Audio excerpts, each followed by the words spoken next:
Hello മക്കളെ, welcome back to Xylem learning. റിമാമിസ് ആണ്. നമ്മുടെ CM കിഡ്സ് സ്കോളർഷിപ്പ് എക്സാം, നമ്മുടെ USS എക്സാം അടുക്കാറായിട്ടുണ്ട് അല്ലേ. അപ്പൊ നമുക്കറിയാം ഒരുപാട് സ്റ്റേറ്റ്മെന്റ് ടൈപ്സ് ക്വസ്റ്റ്യൻസ് ഒക്കെ എന്താണ് എക്സാമിന് വരുന്നുണ്ട്.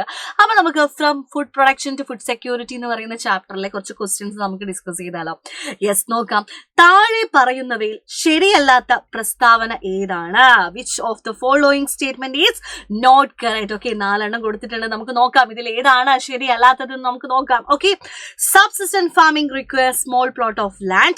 The British promoted mixed farming for the agriculture raw materials which they need. Plantation crops are cultivated in large areas. Commercial crops cultivation provide agricultural raw materials for industries. Okay, ഉപജീവന കൃഷിക്ക് കുറഞ്ഞ കൃഷിഭൂമി മതി. ബ്രിട്ടീഷുകാർ അവരുടെ ആവശ്യത്തിന് വേണ്ട കാർഷിക അസംസ്കൃത വസ്തുക്കൾക്ക് വേണ്ടിയിട്ട് സമ്മിശ്ര കൃഷിയെ പ്രോത്സാഹിപ്പിച്ചു. തോട്ടവിളകൾ വിശാലമായ പ്രദേശങ്ങളിൽ വൻതോതിൽ ഉൽപാദനം നടത്തുന്നു. വാണിജ്യവിള കൃഷി വ്യവസായത്തിന് വേണ്ട അസംസ്കൃത വസ്തുക്കൾ പ്രദാനം ചെയ്യുന്നു. ഓക്കെ, അപ്പൊ ഇതാണ് ഉള്ളത്. ഇതിൽ ശരിയല്ലാത്തവ ഏതാണ്? നമുക്ക് പറയാം ഏതാണ്. ബി ആണല്ലേ, ബി ആണ്. നോക്കിക്കോ, ബ്രിട്ടീഷുകാര് എന്തിനെയായിരുന്നു പ്രോത്സാഹിപ്പിച്ചത്? യെസ്, നമുക്കറിയാം തോട്ടവിള അല്ലെ, പ്ലാന്റേഷൻ ക്രോപ്സിനെ ആയിരുന്നു ബ്രിട്ടീഷുകാർ പ്രോത്സാഹിപ്പിച്ചത്. ഒരിക്കലും സമ്മിശ്ര കൃഷി അല്ലെങ്കിൽ മിക്സഡ് ഫാമിങ്ങിനെ അല്ലായിരുന്നു. ഓക്കെ, അപ്പൊ എന്താണ് ബി ആണ് എന്താ ഇതിലെ കറക്റ്റ് സ്റ്റേറ്റ്മെന്റ് അല്ലാത്തത്. അത് നിങ്ങൾ ഓർത്തു വെക്കാട്ടോ. ഓക്കെ, അടുത്ത ചോദ്യം ഇതാ പിടിച്ച മക്കളെ. താഴെ കൊടുത്തിരിക്കുന്നവയിൽ ഉപജീവന കൃഷിയുമായി ബന്ധപ്പെട്ട പ്രസ്താവനകൾ വായിച്ച് ശരി ഉത്തരം കണ്ടെത്താനാണ് പറഞ്ഞത്. ഓക്കെ, കർഷകർ തങ്ങളുടെ കുടുംബത്തിന്റെ ഉപജീവനത്തിന് ആവശ്യമായ ഉൽപ്പന്നങ്ങൾ മാത്രം ഉൽപ്പാദിപ്പിച്ച് ഉപയോഗിക്കുന്ന രീതിയാണ്. അതുപോലെ ലാഭം നേടുക എന്നത് ഈ കൃഷിയുടെ ലക്ഷ്യമല്ല, ഒബ്ജക്റ്റീവ് അല്ല. മിച്ചം വരുന്ന കാർഷികോൽപ്പന്നങ്ങൾ മറ്റാവശ്യങ്ങൾ നിറവേറ്റുന്നതിനായി വിൽപ്പന നടത്തിയിരുന്നു. പരമ്പരാഗത കൃഷി ഉപകരണങ്ങളാണ് ഉപയോഗിച്ചിരുന്നത്. ഓക്കെ, മിച്ചം വരുന്ന എന്താണ് മറ്റാവശ്യങ്ങൾക്കായിട്ട് അവർ ഉൽപാദനം നടത്തിയിട്ടുണ്ടായിരുന്നു. അതുപോലെ നോക്കിക്കോ, read the following statement. The same question English ആണ്. Statement related to the subsistent farming and find the correct answer. This is the method in which farmers produce and use only the products require for their subsistence. അതായത് ഉപജീവനത്തിന് വേണ്ടിയിട്ടായിരുന്നു use ചെയ്തിട്ടുണ്ടായിരുന്നത്. അതായത് sustenance, അതായത് അവരുടെ ഉപജീവനത്തിന് വേണ്ടിയിട്ടായിരുന്നു അവർ യൂസ് ചെയ്തിട്ടുണ്ടായിരുന്നത്. Making profit is not a primary aim of the type of farming. ഈ ഒരു ടൈപ്പ് ഓഫ് ഫാമിംഗിന്റെ ലക്ഷ്യം എന്ന് പറയുന്നത് എന്താണ്? ഒരിക്കലും പ്രോഫിറ്റ് നേടുക എന്നതല്ലായിരുന്നു. The surplus agriculture products are sold to the fulfil other needs. അതായത് മിച്ചം വന്നതാണ് മറ്റാവശ്യങ്ങൾക്കായിട്ട് യൂസ് ചെയ്തിട്ടുണ്ടായിരുന്നു. ട്രഡീഷണൽ ഫാമിംഗ് ടൂൾസ് ആയിരുന്നു യൂസ് ചെയ്തിട്ടുണ്ടായിരുന്നത് അല്ലെ. അപ്പൊ എന്തൊക്കെ പറഞ്ഞു? യെസ്, അവരുടെ സസ്റ്റനൻസിന് വേണ്ടിയിട്ടില്ലേ, അവരുടെ നിലനിൽപ്പിന്, അവരുടെ ഉപജീവനത്തിന് വേണ്ടി മാത്രം കൃഷി ചെയ്തതാണ്.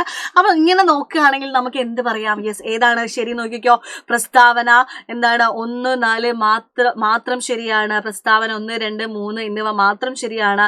പ്രസ്താവന 1, 3, 4 എന്നിവ മാത്രം ശരിയാണ്. പ്രസ്താവന 1, 2, 3, 4 എന്നിവയെല്ലാം ശരിയാണ്. ആൻസർ എന്താ വരുന്നത്? യെസ്, ആൻസർ വരുന്നത് ഓപ്ഷൻ ഡി ആണ് അല്ലെ. എല്ലാ സ്റ്റേറ്റ്മെന്റും റെഡിയാണ്, കറക്റ്റ് ആണ്.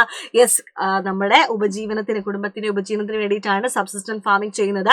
മറ്റൊന്ന് ലാഭം നേടുക എന്നത് പ്രൈമറി ഒബ്ജക്റ്റീവ് അല്ല. പിന്നെ മിച്ചം വരുന്നത് ബാക്കി ആവശ്യങ്ങൾക്ക് വേണ്ടി യൂസ് ചെയ്യുന്നുണ്ട്.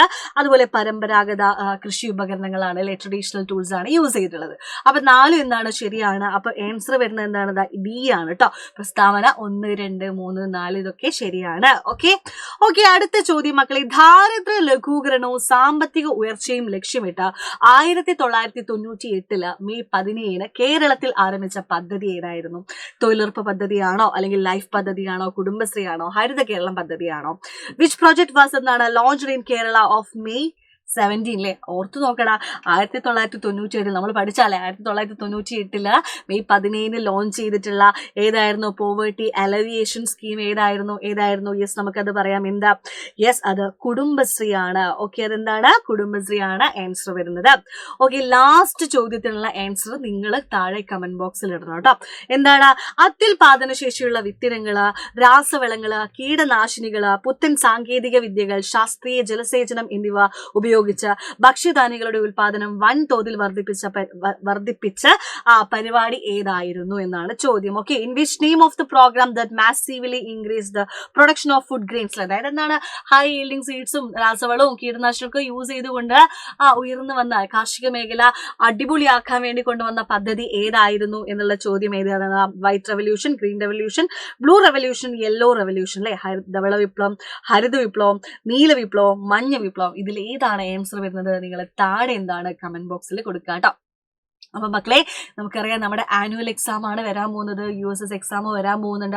അപ്പൊ നിങ്ങളെ സംബന്ധിച്ച് എന്താണ്, ആദ്യത്തെ ചാപ്റ്റർ മുതൽ അവസാനത്തെ ചാപ്റ്റർ വരെ നിങ്ങൾ തറവായിട്ട് പഠിക്കേണ്ടതുണ്ട് അല്ലെ? അപ്പൊ അതിന് വേണ്ടിയിട്ട് എന്താണ്, ഇതുവരെ നമ്മുടെ അവഞ്ചേഴ്സ് ബാച്ചിൽ ജോയിൻ ചെയ്യാത്ത മക്കളുണ്ടെങ്കിൽ നിങ്ങൾക്ക് വേണ്ടിയിട്ടതാ ഒരു പുതിയ അവസരമാണ് മക്കളെ. നമ്മുടെ അവഞ്ചേഴ്സ് ബാച്ചിന്റെ എൻഡ് ഗെയിം 2.0 എന്ന് പറയുന്ന പുതിയൊരു ബാച്ച് നമ്മൾ സ്റ്റാർട്ട് ചെയ്യാൻ പോവാണ്. അപ്പൊ നിങ്ങൾ എന്താണ്, യെസ്, ഇപ്പൊ നിങ്ങൾ ജോയിൻ ചെയ്ത് കഴിഞ്ഞാൽ എന്താണ്, ഇപ്പൊ ഓഫർ ഉണ്ട് കേട്ടോ. നമുക്ക് എന്താണ് 15% ഓഫർ പ്രൈസിൽ നിങ്ങൾക്ക് എന്താണ് നമ്മുടെ ബാച്ച് പർച്ചേസ് ചെയ്യാം. ഈ ഒരു കൂപ്പൺ കോഡ് കേട്ടോ, ഇവിടെയുള്ള ഈ ഒരു കൂപ്പൺ കോഡ് യൂസ് ചെയ്താൽ മതി.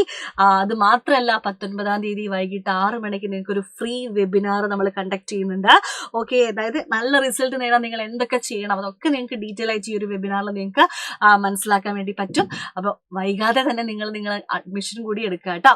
ഓക്കെ, അപ്പോൾ നമുക്ക് നെക്സ്റ്റ് വീഡിയോയിൽ കാണാം. നിങ്ങൾ താഴെ ആൻസർ കമന്റ് ചെയ്യാൻ മറന്നു വരുന്നത് കേട്ടോ. Bye guys.